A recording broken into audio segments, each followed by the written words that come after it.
Thank you.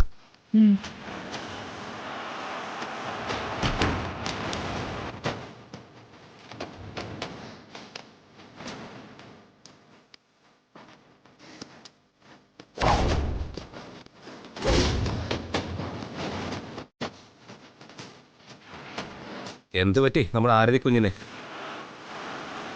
Sophy ഏതായാലും മയങ്ങുന്നവരെങ്ങനെ വിളിച്ചുണർത്തണ്ട. അവിടെ മയങ്ങട്ടെ. ഉണരേണ്ട സമയമാകുമ്പോൾ നമുക്ക് ഉണർത്തിയാൽ പോരെ.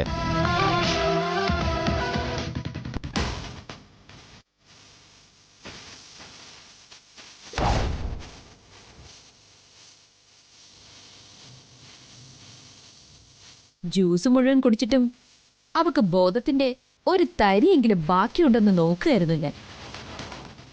സോഫിയും കൂടെ ചേർന്നാണ് അവളെ ഈ ട്രാപ്പിലാക്കിയതെന്ന് അവൾ അറിയാതിരിക്കണമല്ലോ. എന്തായാലും നാളെ നമ്മൾ കാണേണ്ടതല്ലേ? തീർച്ചയായും അത് വേണം. സോഫിയെ പോലെ ഡബിൾ പ്ലേ കളിക്കുന്നവരാണ് ഈ കളിയിൽ നമ്മുടെ നട്ടല് തന്നെ. നിന്റെ ഭാഗം നീ ഭംഗിയാക്കിയെന്ന് പറയാം. ഇവൾക്ക് ഒരു സംശയത്തിന് ഇട നൽകാതെ ഇവിടെ എത്തിക്കാൻ കഴിഞ്ഞത് നിന്റെ മിടുക്ക്. നിന്നോട് എനിക്ക് എത്ര നന്ദി പറഞ്ഞാലും മതിയാവില്ല. നന്ദിയൊന്നും എനിക്ക് വേണ്ട. ഇത്രയും ചെയ്തതിന് എനിക്ക് തരാന്ന് പറഞ്ഞത് എന്താണോ അത് തന്നാ മതി. നന്ദി വേണ്ട, കാശാണ് ആവശ്യം. പറഞ്ഞതൊക്കെ തരും, ഉറപ്പ്. 50,000 രൂപ ക്യാഷ് ട്രാൻസ്ഫർ, 15,000 രൂപയിൽ കുറയാത്ത മാസ ശമ്പളത്തിൽ പുതിയ ജോലി, അതും ഞാൻ തന്നിരിക്കും. അതിനൊപ്പം ചെറിയൊരു നന്ദിയും അതോടെ വച്ചോ നീ ഒരു ബോണസ് ആയിട്ട്. ഓ, എന്ത് ബോണസ്? ഞാൻ ചെയ്തത് വലിയൊരു വിശ്വാസവഞ്ചനയാ. എന്നെ വിശ്വസിച്ചതുകൊണ്ടാ അവൾ ഇന്റർവ്യൂ എന്ന് പറഞ്ഞപ്പോ അവൾ ഈ ഹോട്ടലിലേക്ക് വരാൻ തയ്യാറായത്. അതിന്റെ കുറ്റബോധം പക്ഷേ സാറിന്റെ ഓഫറുകൾ കൊണ്ട് ഞാൻ കഴുകിക്കളഞ്ഞു.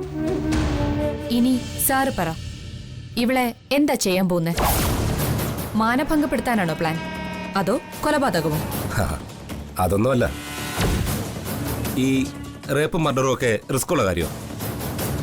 അതെങ്ങാനും ഇവള് വെളിയിൽ പറഞ്ഞാൽ ഞാൻ അകത്താ. ക്ലിയർ എവിഡൻസ് കിട്ടുമെന്ന് ഉറപ്പാ. ഇനി പുറത്ത് പറയാതിരുന്നാലോ നമ്മൾ ഈ ചെയ്യുന്നതിനൊക്കെ വിലയില്ലാതാവുകയും ചെയ്യും. അതാ പ്രശ്നം. പിന്നെ മയങ്ങിക്കിടക്കുന്ന ഇവളെ വെച്ച് സാർ എന്താ ചെയ്യാൻ പോകുന്നേ? തുറന്ന് പറയണം സാർ. പറയാം. ഞാനിവിടെ ചെയ്യാൻ നിശ്ചയിച്ചിരിക്കുന്നത് ഒരു വിചിത്രമായ കല്യാണമാണ്. മറ്റാരും ചെയ്യാത്തൊരു വെറൈറ്റി കല്യാണം. കല്യാണോ എന്ന് പറഞ്ഞ? അതെ, പറയാം ഞാൻ. എനിക്ക് ഇവളോട് തീർക്കാനുള്ള കണക്കൊന്നല്ല, അത് 3-4 ഉണ്ട്. ഒന്നാമത്, ഇവള് ഗോഡൌണിൽ വെച്ച് എന്നെ തള്ളിക്കളഞ്ഞിട്ട് പോയതാ. രണ്ടാമത്, അതിന്റെ പേരിലുള്ള മുരളിയുടെ തല്ല്. മൂന്നാമത്, മുരളിയുടെ പേരിൽ കിട്ടിയ ഓട്ടോക്കാരുടെ കൂട്ടാക്രമണം. അവസാനത്തേത്, ഇവൾക്ക് വേണ്ടി ഏതോ ഒരുത്തൻ വഴിയിലിട്ട് എന്നെ തല്ലി.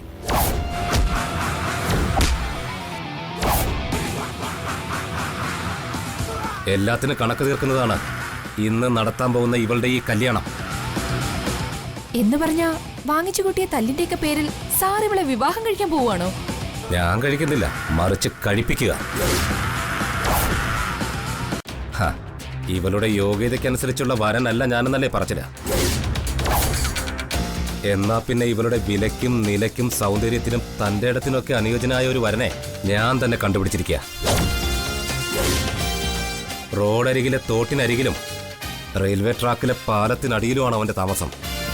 അയ്യോ, അതാരാ സർ? മനസ്സിലായില്ല. എന്നാ താൻ നേരിട്ട് കാണാം, ഇപ്പൊ വിളിക്കാം.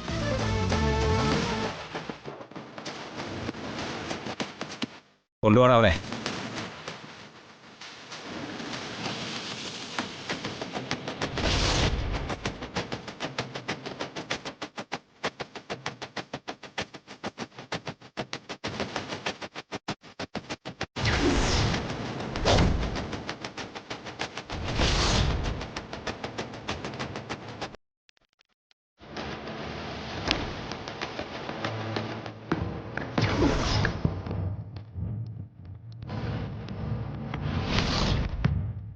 എന്റെ ദൈവമേ, ഇതൊരു പിച്ചക്കാരനല്ലേ സാർ? അതെ, സാക്ഷാൽ പിച്ചക്കാരൻ തന്നെ. വാടാ, നിന്റെ പെണ്ണിനെ കണ്ടേ? വാ ചെല്ല്.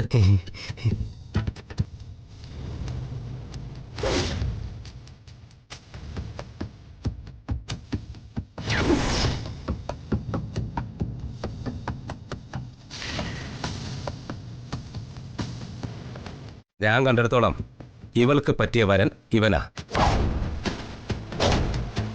അതെ, ഇന്ന് ഞാൻ തീരുമാനിച്ച മുഹൂർത്തത്തിൽ ഇവൻ ഇവളുടെ കഴുത്തിൽ താലി കെട്ടും.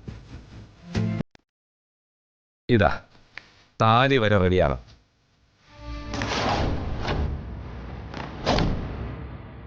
അവൾ പിച്ചക്കാരന് വഴങ്ങിയാൽ നിനക്ക് വഴങ്ങില്ല. മുരളിയുടെ വാക്കാ.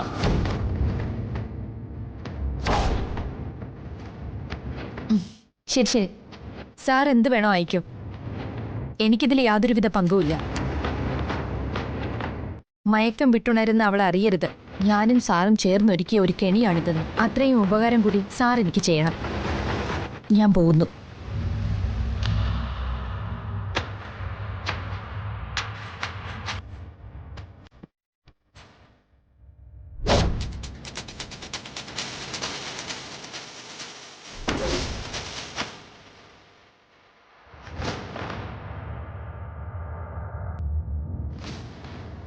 അപ്പൊ സാറേ, എവിടെയാ എന്റെ കല്യാണം? ഇപ്പൊ വേണമെങ്കിൽ നിന്നെ കൊണ്ട് അവളെ എനിക്ക് താലി കെട്ടിക്കാം. പക്ഷേ ഞാനതൊന്നും ചെയ്യില്ല. ഇവൾക്ക് ബോധം വരണം. സ്വബോധത്തോടെ തന്നെ ആവണം ഇവൾ നിന്റെ താലി ഏറ്റുവാങ്ങുന്നത്. എങ്കിലേ എനിക്കതൊക്കെ റെക്കോർഡ് ചെയ്യാനും ലൈവ് അടിക്കാനും പറ്റൂ. ശരി ശരി.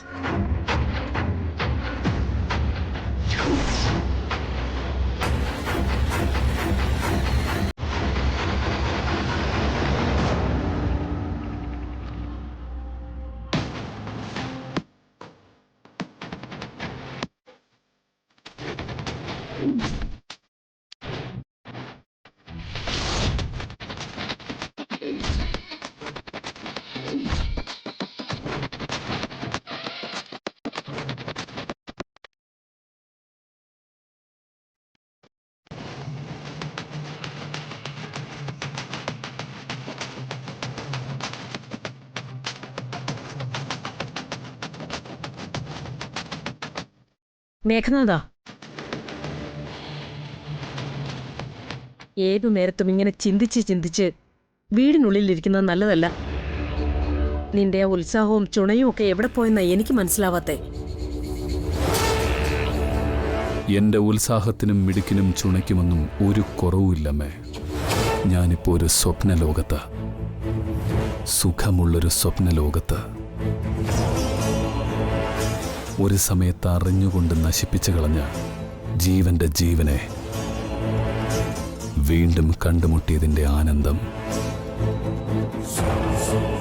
അതെന്നിലിപ്പോ ഒരു സ്വപ്നം പോലെ നിറയുകയാണ്. രാധ, അവൾ സുഭദ്രയുടെ തുടർച്ചയാണ്. മേഘനാഥന്റെ സ്വന്തം.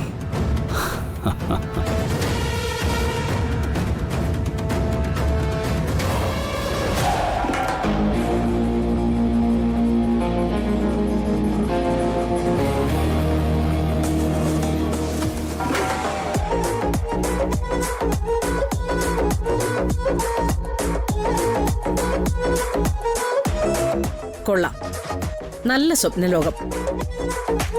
നീ ഈ പറയുന്ന രാധ എവിടെയാന്ന് കണ്ടുപിടിക്കാൻ പോലും നിനക്ക് ഇതുവരെ സാധിച്ചില്ല. നാട് നീളെ ഫോട്ടോ കൊടുത്തും കാശ് കൊടുത്തും ആളെ വെച്ചു. പക്ഷെ അവളെ ഒന്ന് കോടതി കണ്ട ശേഷം എവിടെയാണെന്ന് കണ്ടുപിടിക്കാൻ പറ്റുമോ നിന്നെ കൊണ്ട്? എവിടെയുണ്ടെന്ന് അറിഞ്ഞോ അവള്? അതിനൊന്നും ശ്രമിക്കാതെ ഇങ്ങനെ ശൂന്യതയിൽ നോക്കി സ്വപ്നം കണ്ടിരിക്കുന്നു.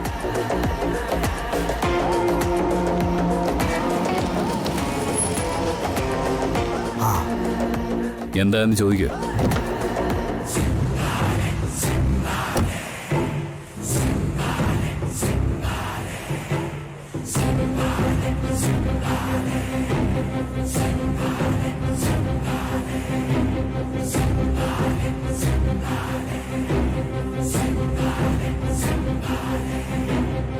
Operation success. ശത്രുവിന്റെ പാളയം നിരീക്ഷിച്ച് നീക്കങ്ങൾ മനസ്സിലാക്കിയിട്ടുണ്ട്. ഇനി എപ്പോ വേണമെങ്കിലും നമുക്ക് ആക്രമണം ആരംഭിക്കാം. എന്തൊക്കെയാ മണിച്ച നീ പറയുന്നത്? ഇതെന്താ പട്ടാള ആക്രമണോ? പട്ടാളാക്രമണമല്ലമ്മേ, മേഘനാഥന്റെ ആക്രമണം. ഞാനിവിടെ ശൂന്യതയിൽ സ്വപ്നം കണ്ടുകൊണ്ടിരിക്കുകയായിരുന്നില്ല. മണിച്ചനിലൂടെ നമ്മുടെ അന്വേഷണം തുടരുകയായിരുന്നു. ആരെ? അഡ്വക്കേറ്റ് വേണുഗോപാലിനെ. അയാളെയോ? ആ അതെ, രാധയെ കണ്ടുപിടിക്കാൻ നമ്മൾ ഫോട്ടോയുമായി തെരുവിൽ അലയുന്നതിന് പകരം ആ വക്കീൽ വേണുഗോപാലിനെ കണ്ടുപിടിച്ച് അവനിലൂടെ അവളെ കണ്ടുപിടിക്കുന്നതാ. ഇപ്പോ അവൻ എവിടെയുണ്ടെന്ന് സ്പോട്ട് ചെയ്ത് കഴിഞ്ഞു. ഇനി അവനിലൂടെ നമ്മൾ രാധയിലെത്തും. പിന്നെ അവന്റെ കൺമുന്നിലൂടെ ഞാൻ രാധയെ കെട്ടി ഇങ്ങോട്ട് കൊണ്ടുവരും. എന്നോട് മത്സരിച്ച് കോടതി വഴി അവൻ അവൾക്ക് വേണ്ടി നേടിയതെല്ലാം ഞാൻ തിരിച്ചു പിടിക്കും. മേഘനാഥന്റെ ഇനിയത്തെ സഞ്ചാരം അതിനു വേണ്ടിയിട്ടാ. മണിച്ച, നിങ്ങൾ നല്ലൊരു ജോത്സ്യനെ കണ്ടുപിടിക്കണം. വക്കീലിലൂടെ രാധയെ കണ്ടെത്തിയാലുടൻ ഞങ്ങളുടെ കല്യാണം. നല്ലൊരു മുഹൂർത്തം കണ്ടുപിടിച്ച് നമുക്ക് കല്യാണം നടത്താം. ആ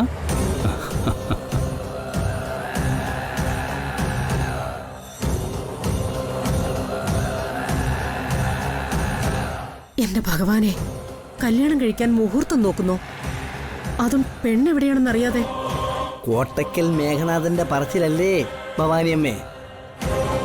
വക്കീലിനെ ചിത്രവധം ചെയ്ത് കൊന്നിട്ടാണെങ്കിലും മേഘൻ സാറ് രാധയെ കണ്ടുപിടിക്കുന്നുള്ളതിന് ഉറപ്പാ. റെഡി ആയിക്കോ, നമുക്ക് എല്ലാവർക്കും ചേർന്ന് ഉടനെ തന്നെ ഒരു കല്യാണ സദ്യ ഉണ്ടാവും, ഉറപ്പ്.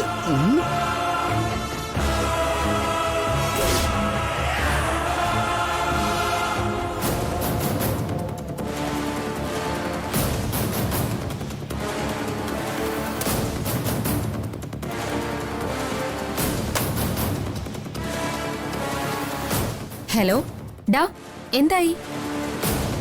ഇല്ലില്ല, പറഞ്ഞോ, ബിസിയൊന്നുമല്ല.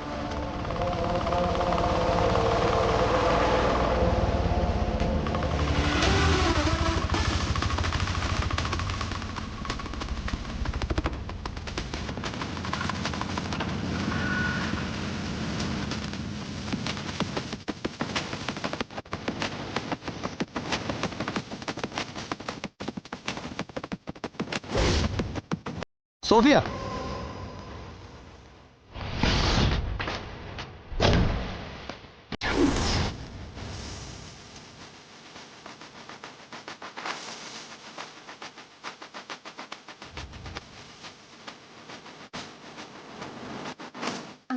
ഹലോ മുരളി, എന്താ ഇവിടെ? സവാരി കൊണ്ടുവന്നയാണോ? ആരതി ഇവിടെ? ആരതിയോ? ആരതിയെ ഞാൻ കണ്ടില്ലല്ലോ. കള്ളം പറയുന്നോടി. രാവിലെ നീ ആരതി ഒരുമിച്ചല്ലേ വീട്ടിൽ നിന്ന് ഇങ്ങോട്ട് വന്നത്? അത് വീട്ടിൽ നിന്ന് അതെ, നമ്മള് ഒരുമിച്ചാ വീട്ടിൽ നിന്ന് ഇറങ്ങിയത്. പക്ഷേ ഞാൻ അവളെ ബസ് സ്റ്റാൻഡ് വിട്ടതാണല്ലോ. പിന്നെ കള്ളം പറയുന്നോടി. നീയും ആരതി കൂടി ഇവിടെ വന്ന് ഇറങ്ങുന്നത് കണ്ടവരുണ്ട്. അവളെ നീ എന്ത് ചെയ്തു? എവിടെയാ കൊണ്ടുപോയി ആക്കിയത്? ഞാൻ എങ്ങും കൊണ്ടുപോയി ആക്കിയില്ല. ഇവിടെ ഒരു ഇന്റർവ്യൂ ഉണ്ടെന്നും അത് അറ്റൻഡ് ചെയ്യണമെന്നും പറഞ്ഞ് അവളാ എന്റെ കൂടെ വന്നത്. ഞാനിവിടെ ഇറക്കി വിട്ടു. ഇതിനകത്ത് എങ്ങോട്ട് പോയി ഞാൻ കണ്ടില്ല. നിനക്കറിയില്ലല്ലേ? സത്യം പറഞ്ഞോണം. അവളെ നീ എവിടെയാ കൊണ്ടാക്കിയത്? പറയടി, നിനക്കറിയാം അവൾ എവിടെയാണെന്ന്. പറഞ്ഞില്ലെങ്കിലേ ഇവിടുന്ന് കൊണ്ടുപോകുന്നതിന്റെ ശവമായിരിക്കും. ഈ സ്വിമ്മിംഗ് പൂളിൽ മുക്കി ഞാൻ കൊല്ലും. മുരളി വിട്, മുരളി ഞാൻ പറയട്ടെ. മുരളി വിട്, ഞാൻ പറയട്ടെ.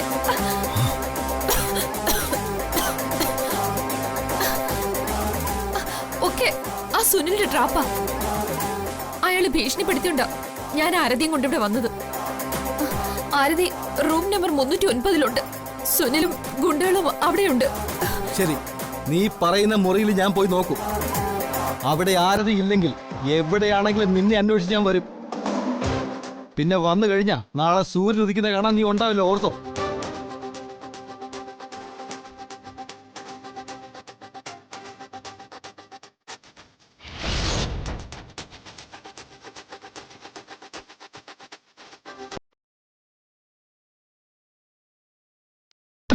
സോറി.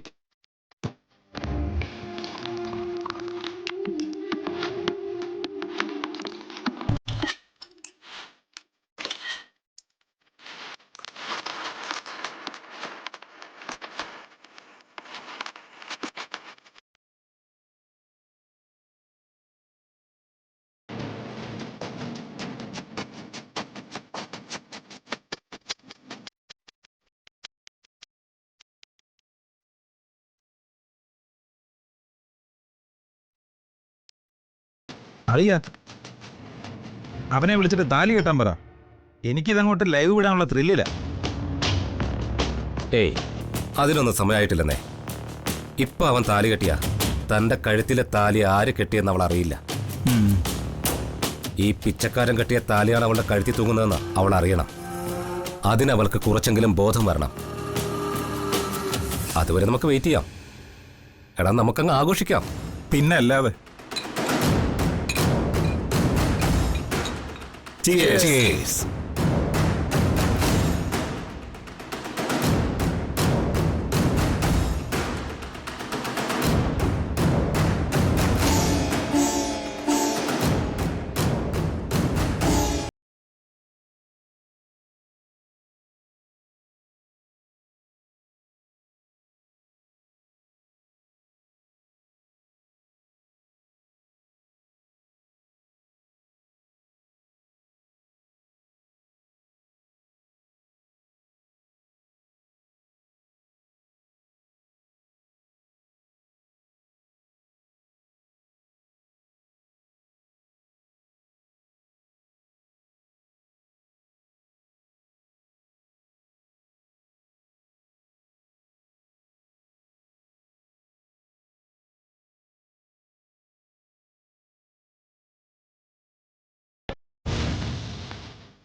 എടാ തന്നെ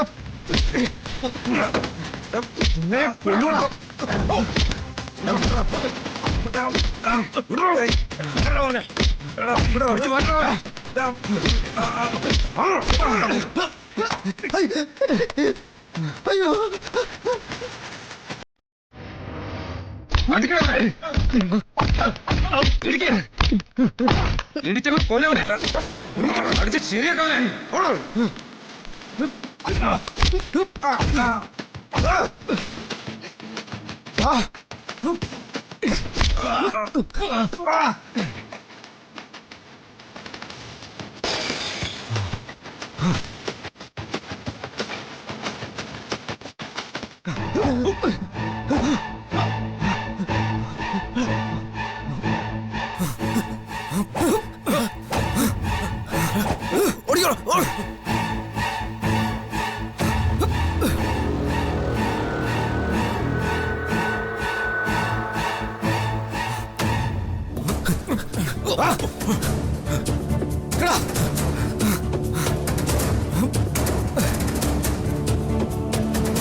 നമ്മുടെ പ്ലാനുകളെല്ലാം പൊളിഞ്ഞല്ലോ സുനിലെ. സാരമില്ല, പൊളിഞ്ഞത് നമ്മുടെ പ്ലാൻ എയാ. ഇനിയുണ്ട് പ്ലാൻ ബി. പ്ലാൻ ബിയോ? അതെന്താ സുനിലെ? നമ്മുടെ പ്ലാൻ എ അവിടെ ഒരു പിച്ചക്കാരന് കല്യാണം കഴിച്ചു കൊടുക്കുക എന്നതായിരുന്നു. പ്ലാൻ ബി ഇമ്മോറൽ ട്രാഫിക്, അനാശാസ്യം. നമുക്ക് വേണ്ടപ്പെട്ട പോലീസ് ഈ ഹോട്ടൽ മുറി റെയ്ഡ് ചെയ്യുന്നു. ഒരു യുവതിയെയും ഒരു പുരുഷനെയും സംശയകരമായ സാഹചര്യത്തിൽ മുറിക്കുള്ളിൽ നിന്ന് അറസ്റ്റ് ചെയ്യുന്നു. നാളത്തെ പത്രങ്ങളിൽ വാർത്ത വരുന്നു. ഓട്ടോ ഡ്രൈവറായ മുരളിയും ആരതി എന്ന സ്ത്രീയും ഹോട്ടലിൽ നിന്ന് അനാശാസ്യത്തിന് അറസ്റ്റ് ചെയ്യപ്പെട്ടു. ഇത് വല്ലതും നടക്കുന്ന കാര്യമാണോ സുനിലെ? വെറുതെ തള്ളാനായിട്ട്. എടാ, ഒന്നും തനിയെ നടക്കില്ല, നടത്തണം. ക്യാഷ് കൊടുത്ത് നടത്തിയെടുക്കും. സുനിൽ നടത്താൻ പോവാ. കണ്ടോ നീ? എന്റെ കാശ് വിഴുങ്ങി ജീവിക്കുന്ന ചില കാക്കിയിട്ടവന്മാർ ഇപ്പൊ ഇവിടെ ലാൻഡ് ചെയ്യേ.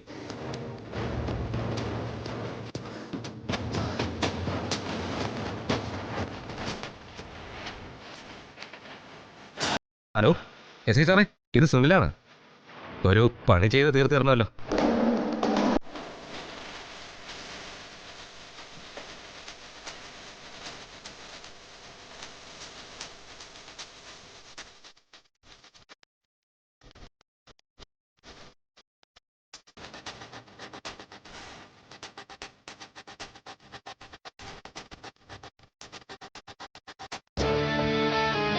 ഓടിക്കതച്ചാണല്ലോ വരവ്.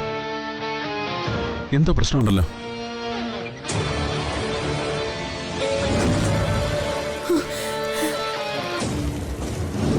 പ്രസാദേട്ടൻ എവിടെ?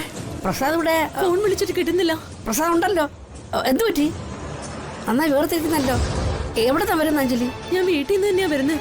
പറഞ്ഞില്ലേ പ്രസാദേട്ടനെ വിളിച്ചിട്ട് കിട്ടുന്നില്ല. അപ്പൊ ഇങ്ങോട്ട് വന്നതാ. പ്രസാദേട്ടൻ എവിടെയെന്ന് പറ. പ്രസാദ് ഞാനിവിടെ ഉണ്ട്. എന്താ കാര്യം? എന്തു അഞ്ജലി? ആരതി ഒരിടത്തും കാണുന്നില്ല പ്രസാദേട്ടാ.